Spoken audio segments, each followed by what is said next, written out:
this is Lydia Morris, and this is for our discussion post on GDP.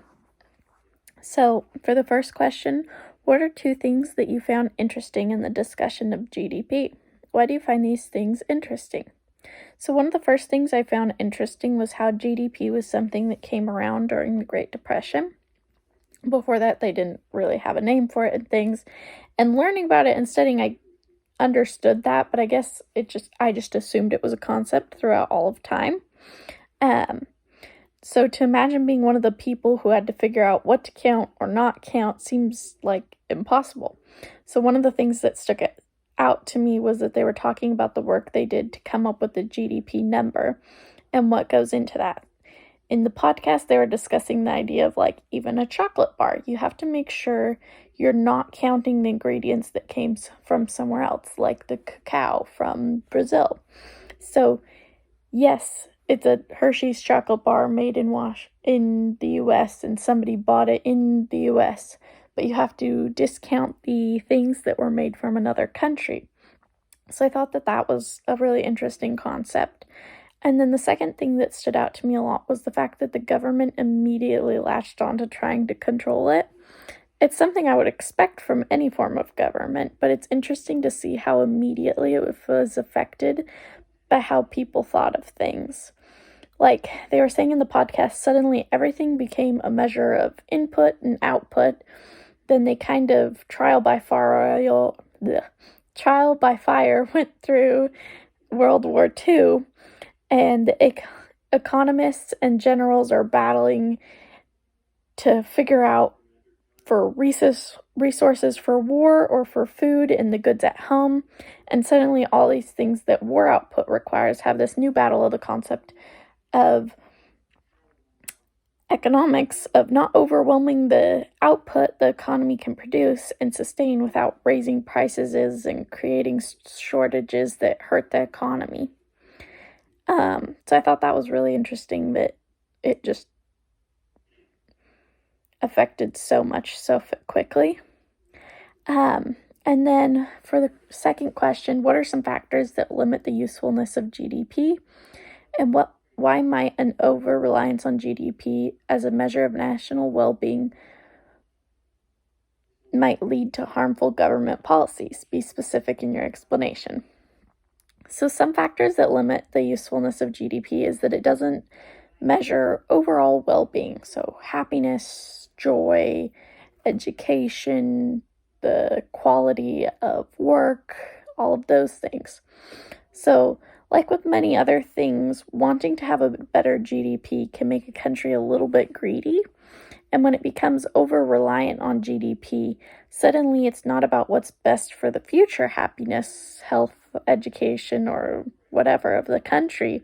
It's about what's best to make more money, to make the GDP just go up, the number be the best number of all the countries. It's all about who has a better output, who's doing better financially.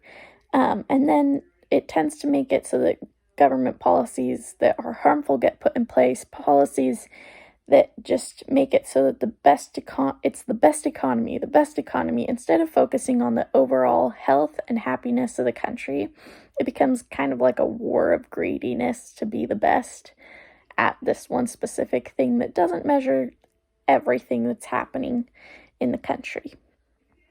And then for question 3, I thought this one was really interesting. We were supposed to think about our personal life and what are 2 things, goods or services in our life that are not being counted in GDP, but you think should be included in GDP. How should we measure these things? Explain your reasoning. So one thing I do that isn't counted as GDP is lawn and garden care. So if I were to hire somebody to come over and take care of the lawn, it would be a few $100s a month probably.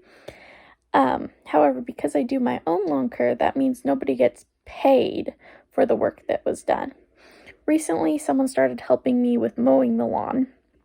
That means that all I have to do is take care of the flowers, weed, water, and it really reduces the time I have to spend in the yard.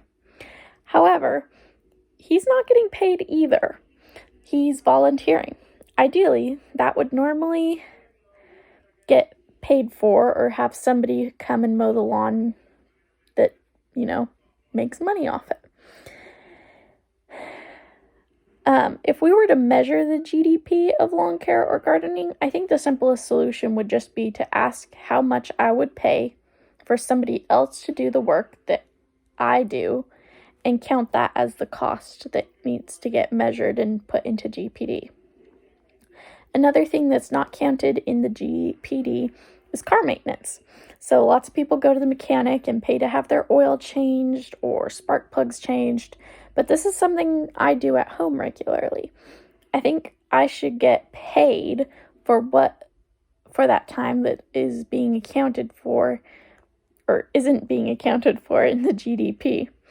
Much like with lawn care, if I count how much I would pay a mechanic to do it and say that's the cost, because not everyone does their own yard work or mechanic work, my solution for that would just be to have something like a form when you're filling out your taxes that everybody in the country has to file.